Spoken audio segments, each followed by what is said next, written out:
All right, welcome back to ABA exam review and the continuation of our BCBA practice exam series where we're going through another set of questions together and breaking them down. If you're new to the channel, welcome. If you're returning, welcome back. Please like, subscribe, and share. Check out behavioranalyststudy.com for all of our study materials, including our combo pack. When you pass your exam, let us know so we can include you in the Sunday shout out. Work hard, study hard. Let's get going. A 5-year-old is walking around a zoo and pointing out different animals. When he sees the tiger, the jaguar, and the cheetah, he says, big cats. He also said, big cats, when he saw the ostrich. What ideas are demonstrated in this scenario? So there are a couple different things going on with this 5-year-old's behavior. And what do we know so far? We know he's walking around the zoo and he sees a tiger, a jaguar, and a cheetah, and they all evoke the response of big cats. But additionally, he also sees an ostrich and says the same thing. So we have these four stimuli all evoking the response of big cats. When you have a group of stimuli that are evoking the same response, what can we consider those? Well, we consider those a stimulus class. They're all having the same effect on the response. Additionally, jaguars, cheetahs, and tigers are big cats, but are ostriches big cats? No. So what's also happening here is an instance of overgeneralization. So if we look at our answer choices about what ideas are demonstrated in this scenario, we have A, overgeneralization, which is occurring. The big cats or the animals should not evoke the response of, or the ostrich should not evoke the response of big cats. Even though the tiger, the jaguar, and the cheetah do, ostrich is not a big cat. So the 5-year-old has overgeneralized big cats to the ostrich. We also have a stimulus class because all four are evoking big cats, even though ostrich should not. And then D or C, response generalization. When you have response generalization, you've got more than one response occurring in the presence of a stimulus, but we know that's the opposite of what's occurring here. So what's actually happening here is we have an instance of overgeneralization. We have an example of a stimulus class. So our answer choice is going to be D, both A and B. Following the introduction of a behavior intervention plan, data show that tantrum behavior has decreased dramatically as more and more punishment was delivered. The analysis determines that other behaviors persisted instead of tantrums because of reinforcement from the environment. What assumption best explains the situation? So we have an assumption question, and some of our assumptions include things like determinism, empiricism, selectionism, parsimony, pragmatism. Don't confuse assumptions with our dimensions. And when you get an assumption question or even a dimension question, you want to be very precise. So let's understand what the question is giving us. We know a BIP has been introduced. Tantrums have decreased dramatically due to punishment. And it is shown that other behaviors instead of tantrums are occurring because of the environment. So essentially what's going on here is selection by consequences. Other behaviors are being selected by the environment while punishment is not being selected. So what assumption explains that phenomenon? A, determinism. Determinism says the universe is lawful and orderly and things happen for a reason. And yes, behavior is happening for a reason here, but that's not what's explaining why one behavior is being selected and another isn't. Empiricism.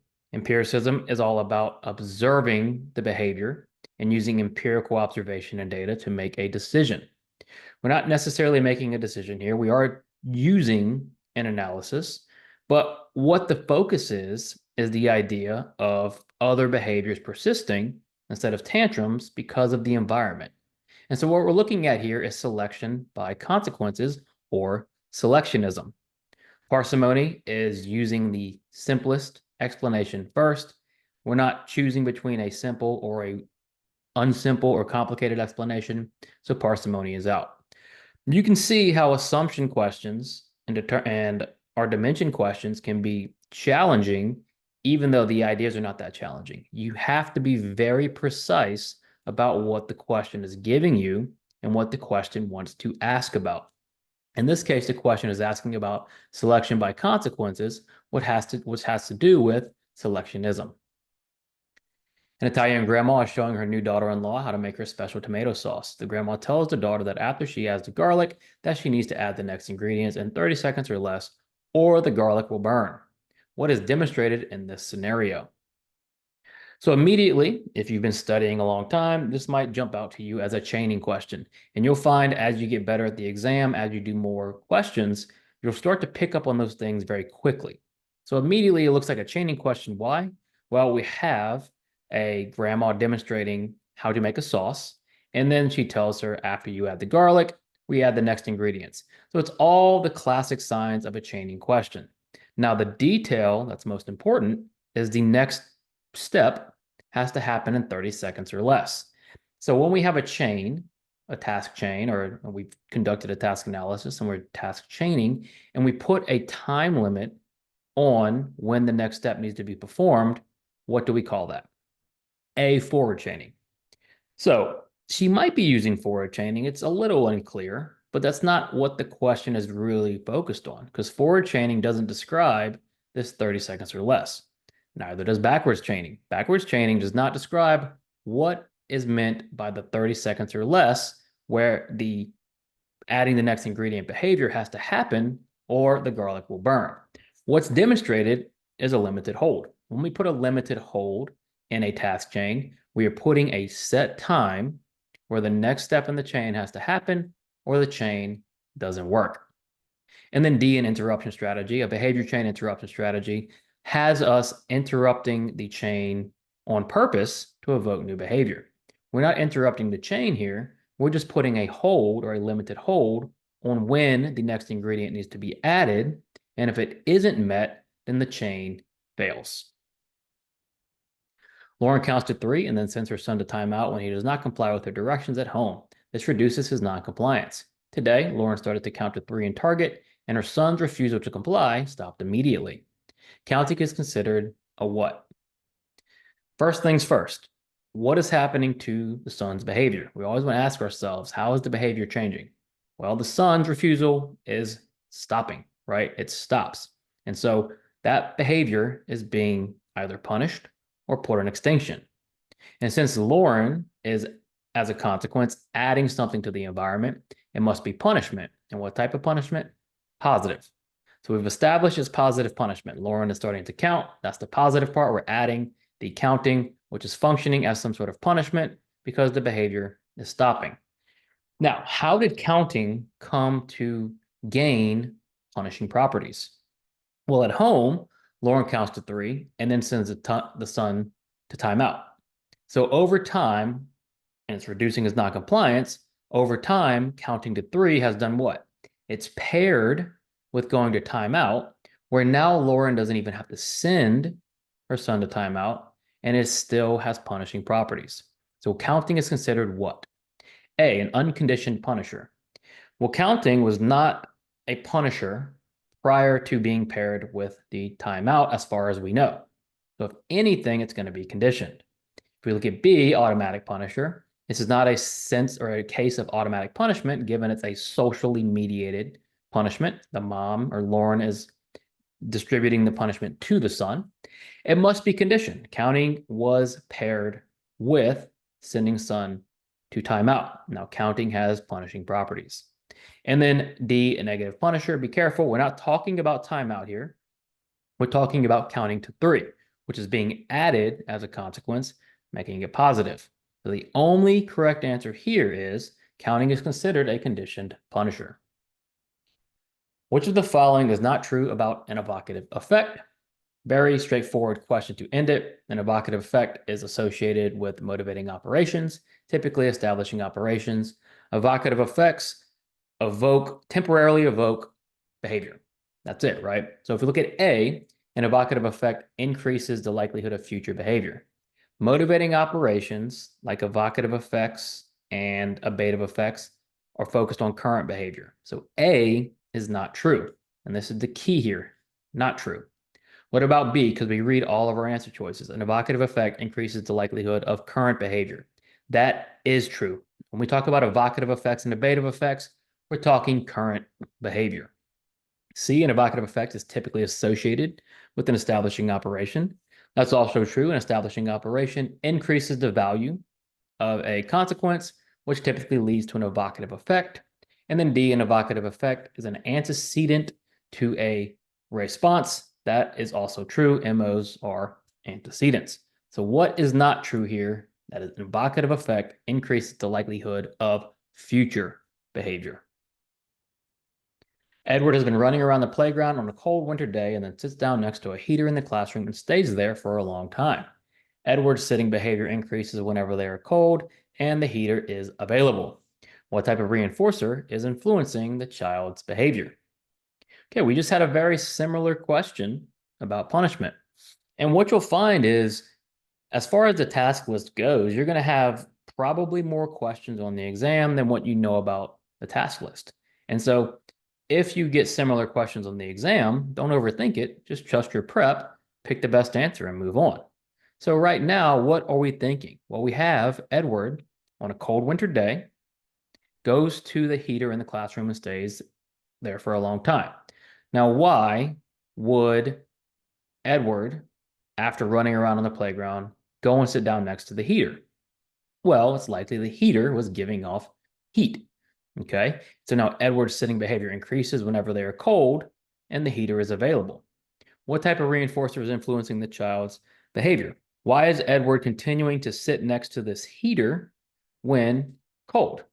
And be careful here, right? Because the heater is what's establishing or maintaining this behavior. If the heater is available, Edward goes to the heater. And by sitting by the heater, he continues to sit by the heater. So the heater is likely paired with what? Well, heat, right? Edward's cold. He comes in on a cold winter day. He knows if he goes to the heater, he's going to get warm. So the heater is not unconditioned, but it's conditioned because it's been paired with an unconditioned reinforcer like warmth. Kind of a tricky question, but the heater, we're talking about the heater the whole time here. The heater is conditioned. Warmth is unconditioned. The heater is conditioned. This isn't generalized because we're talking about this isolated setting, and it isn't necessarily a social reinforcer because Edward is the only person present in the question. So what we're looking at here is a conditioned reinforcer. A researcher conducts a study in a laboratory setting with pigeons to understand how different schedules of reinforcement impact pecking behavior. The researcher uses precise measurements, carefully controlled environments, and single subject designs. This type of research is best classified under which branch of behavior analysis? So you need to know the difference between the four quote unquote branches of behavior analysis. And this one is probably the easiest because when we are talking about laboratory settings with animals, and so not necessarily applied with humans, and we have a controlled environment, it's very controlled. Again, animals, controlled environment, not humans. What branch are we likely talking about? Always think Skinner, and Skinner loved to use the experimental analysis of behavior. Remember, behaviorism is our methodology. It's more of a theory. Applied behavior analysis is this type of research, but with humans. And then practice guided by behavior analysis is taking what we've learned from research and putting it into service. What we're doing here is using a controlled environment with animals and studying behavior. So this would be considered the experimental analysis of behavior. A reinforcement schedule is used for completing math worksheets. The learner receives a reward every 15 minutes, but usually starts slowly in the beginning and then speeds up near the end of the 15 minutes. What is best described in this scenario? All right, kind of just a knowledge question here because this is so frequently associated with this type of reinforcement schedule. It's just good to know, right? So first, what type of reinforcement schedule are we on? Well, the learner receives a reward every 15 minutes. So it's some sort of fixed interval 15, right? And so what type of responding is associated with a fixed interval? Well, they're going to start slowly in the beginning and then speed up near the end. And that is called what? Is it a concurrent schedule? Well, it's clearly not a concurrent schedule, right? Because a concurrent schedule is a compound schedule, and we're not dealing with the compound schedule. It's called a scallop effect. And so with a scallop effect, which is associated with a fixed interval type of schedule, We start very slowly, and then you see this big kind of looping scallop where the sudden rate of responding has increased, gets reinforcement, and then the cycle continues. Something like this, right? So you're going to see it up and up and up and up and up, okay? And you can look this up in Cooper for a good visualization. It's not variable interval responding because this is a fixed interval schedule, and it's not fixed ratio responding because, again, it's a fixed interval schedule. So more of a learning knowledge question. Just understand a scallop effect is associated with a fixed interval schedule. A soccer team is deciding who should take the final shot of the game. If the final shot is a goal, then the team wins. After debating Greg and Lucas, the team decides that Lucas should take the shot solely because he has 3 more goals than Greg on the season. What assumption is demonstrated by the team's decision? All right, we have another assumption question, right? Let's be very precise. How did this team make the decision? What are they deciding? Final shot of the game. If the final shot is a goal, the team wins. So between Greg and Lucas, they choose Lucas. Why? Well, he has more goals than Greg. So they're simply saying we have a better chance with Lucas. We have a better chance of succeeding. So if you were to choose, say, an intervention, because you believe it has a better chance, what approach would you be taking? A, selectionism. Selectionism has to do with selection by consequences, either through learning history or genetics over time. We're not talking about selection by consequences here, right? The team is being B, pragmatic. They're simply saying we have Greg, we have Lucas. We think Lucas gives us the better chance. So we're going to pick Lucas based on objective data. They're being very pragmatic. Parsimony says the simplest explanation. It doesn't indicate this was a simple choice or a simple explanation. We just know that Lucas gets to take the shot because he has more goals. That's why they made that decision. And then determinism says everything happens for a reason. It's a universe is lawful and orderly. We're not discussing about lawfulness or orderliness here. It's simply just making a pragmatic decision based on objective data and what is likely to work best. Control, in terms of being a goal of behavior analysis as a science, is most related to which of the following answer choices? What are our 3 goals of behavior analysis? Description, prediction, control. Description, we are just simply describing what happens. The boy runs fast. Prediction, we are trying to correlate why. The boy runs fast when a wasp is chasing him. Control, now we're going to try to establish a functional relationship, meaning we're going to conduct an experiment and see, can we manipulate the boy running fast? Can we gain control over that behavior? So control is related to what? A functional relationship, B, experimental control, C, internal validity. Well, all 3. All 3 are related. We're demonstrating a functional relationship. There's experimental control, and internal validity says we have control over the behavior. So control, in terms of being a goal of behavior analysis, is related to D, all the above. Awesome. Thank you so much for watching. Please like and subscribe on YouTube and share. Check out behavioranalyststudy.com for all of our study materials. When you pass, let us know so we can include you in the Sunday shout out. Work hard, study hard. See you soon.